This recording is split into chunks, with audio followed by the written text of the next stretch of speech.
Hey, what's up ladies and gentlemen? This is David Benjamin from healthywildandfree.com. Today I want to share with you the 3 biggest food groups that cause you to gain fat fastest. These food groups are very important to understand and to essentially avoid these food groups, or at least understand the quality of the decisions that you're making within each of these individual groups so that you can better support your body nutritionally and nourish it to be healthy and let go of excess fat. So these 3 food groups, or 3 kind of food areas, the first one I'm going to start with is sugar. Now, sugar is, just horrible for so many different reasons. It feeds the growth of cancer cells. It lowers immunity, which immunity is, again, 70% or so located in your gut. It's extremely harmful to the body, especially in high amounts. The more sugar you eat, the more sugar, the more your blood sugar rises, the more it has an effect on your health and well-being, and also on your body in storing fat. So how that works is basically sugar is comprised of, there's different types of sugar. So there's glucose, fructose, things like that. Glucose is beneficial for metabolism and producing energy. Fructose is also known as fruit sugar, fructose, fruit sugar. And what it comes down to is really a balance between these sugars too. So if you're getting a lot of glucose and not much fructose, or a lot of fructose and not much glucose, there's issues within those imbalances as well. So one of the good things about fruit is that fruit has the balance of glucose and fructose sugars, and it also has fiber, which is a very essential nutrient that's obviously missing in most sugary foods. So unfortunately, sugar is added to everything nowadays. Bread, snacks, crackers, chips. Ketchup has high fructose corn syrup. Once again, fructose. So it's really high in fructose, high fructose corn syrup. High fructose corn syrup is in a lot of other foods as well as additives, as a sweetening additive. So what happens is that when your body consumes sugar, it utilizes that sugar for energy, obviously, but then also it affects your insulin, which is a hormone that has to do with, kind of modulates with your blood sugar level. So the more insulin you have, the more insulin your body's producing. The more sugar you intake, the more your body uses insulin. And if you're not using insulin properly, it's called insulin resistance, which essentially just means that your body's producing more and more insulin, which is a bad thing, just to be clear. You don't want your body producing too much insulin, and the body can't use it. So your pancreas keeps pumping out all this insulin, which is a hormone, and it's not used efficiently. So it's barely used, and it's really taxing on the pancreatic system, the pancreas. So your body shouldn't be producing too much insulin.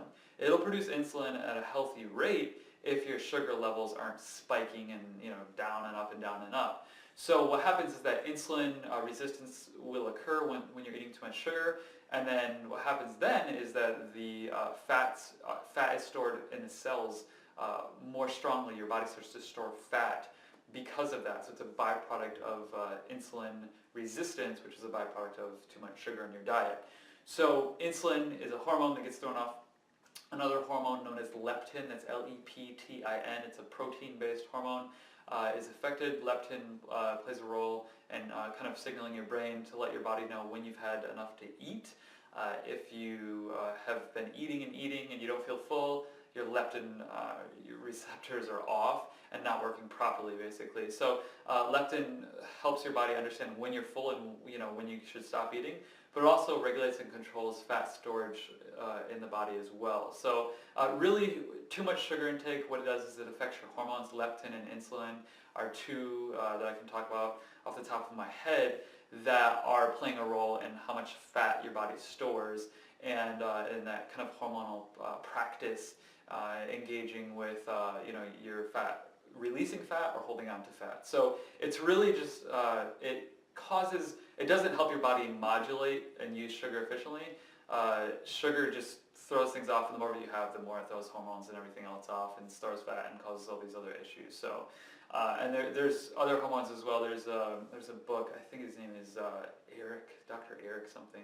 It's on my bookshelf somewhere over here. Anyways, it's about fat and hormones, and how there's fat storage hormones and there's fat burning hormones, and you want to kind of release the fat storing hormones and get more fat burning hormones active. So you're just kind of like changing the activity and inactivity of those hormones to get the results that you want. So it's that simple. So The first group though is sugar. So my recommendation is to reduce your sugar intake dramatically.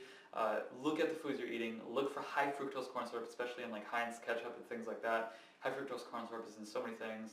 Reduce your sugar intake, reduce your high fructose corn syrup intake, and utilize natural sweeteners, not artificial sweeteners.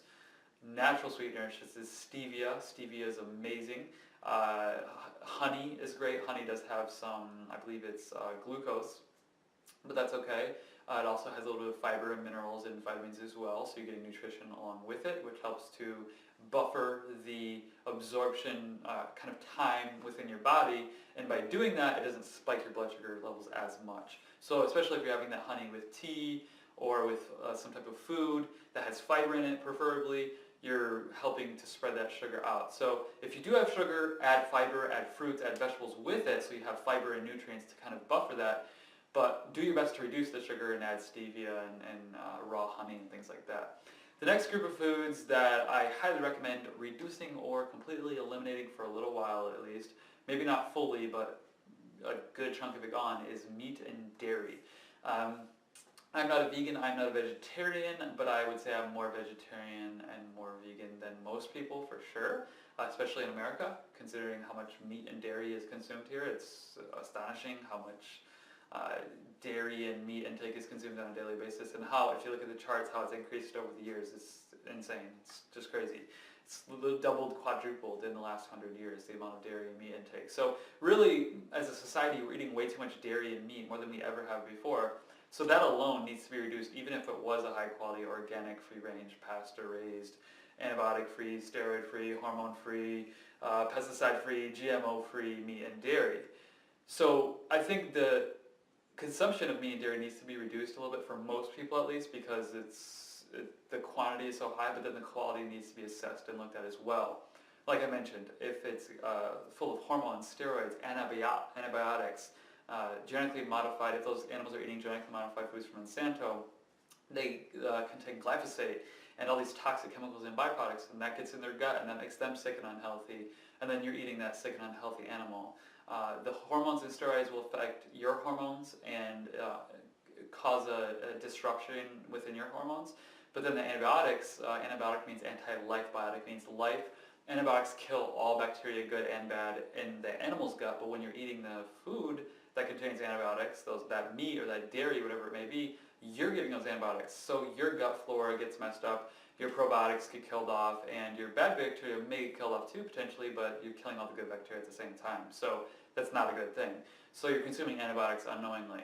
And then obviously Monsanto, the corn, the soy, the things that the animal feeds that contain glyphosate and all these other toxic chemicals and byproducts, and barely any nutrition is what these animals are fed their entire lives. So they are not healthy, and they are toxic, and they're full of chemicals and antibiotics and hormones and steroids and all these different things. It's just like a toxic cesspool. So the byproduct or effect on your health is that when you eat this meat or this dairy from bad quality sources, or even good quality sources with some of these things tainting them, because there's not a lot of great quality sources of meat and dairy out there that really check every box as far as quality off that list that I just mentioned. What happens is the hormones that those animals are fed and given, your hormonal system gets cut off, your gut flora gets disrupted, and then you're digesting toxic byproducts from Monsanto, essentially glyphosate and genetically modified foods, things like that. So there's really no or very, very little nutritional value, and especially fat loss value in the meat and the dairy. And that's just a quick overview. If I wanted to go deeper, I could go deeper into dairy, for example, how with dairy, most people are lactose intolerant without even knowing it. And even if you're not lactose intolerant, you still probably have a hard time digesting dairy because of the proteins and things within the dairy that your gut has a hard time digesting. Not only that, but there's often an inflammatory kind of response within the body, within the gut, within your gut where you're drinking and eating this dairy, and that causes an accumulation of food or food byproducts because the inflammation doesn't allow your gut and your internal digestive organs to digest quickly, and then that inflammatory response happens a lot over time, and those little inflammatory responses, every time you eat dairy or meat or whatever causes an inflammatory response, causes you to gain weight over and over and over. There's a really good book called The Plan by Lynn Janae Recitas, and she talks about this exact thing. So she actually was on the Healthy, Wild, and Free podcast. I interviewed her. Amazing person, really smart, really educated, really knows her stuff. And she talks all about the inflammatory response of your gut and how every individual person has a different inflammatory response to different foods that they react to. So dairy is one of those things on that list within her work.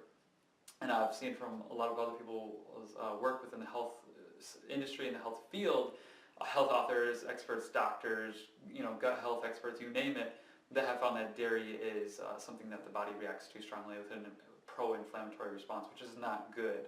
Which means that you can't digest properly, which means there's a kind of bloating and a bubble in your gut and your stomach, and then food can't go through and get through and digest and absorb, and then fat accumulates.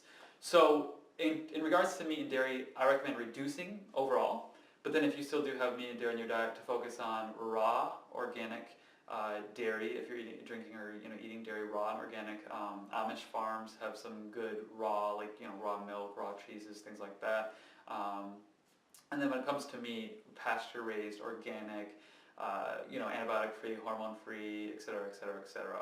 So you really got to do your research and really vet the quality of your meat and dairy very, very thoroughly. I personally don't eat that much meat or dairy. Once, twice a week, maybe.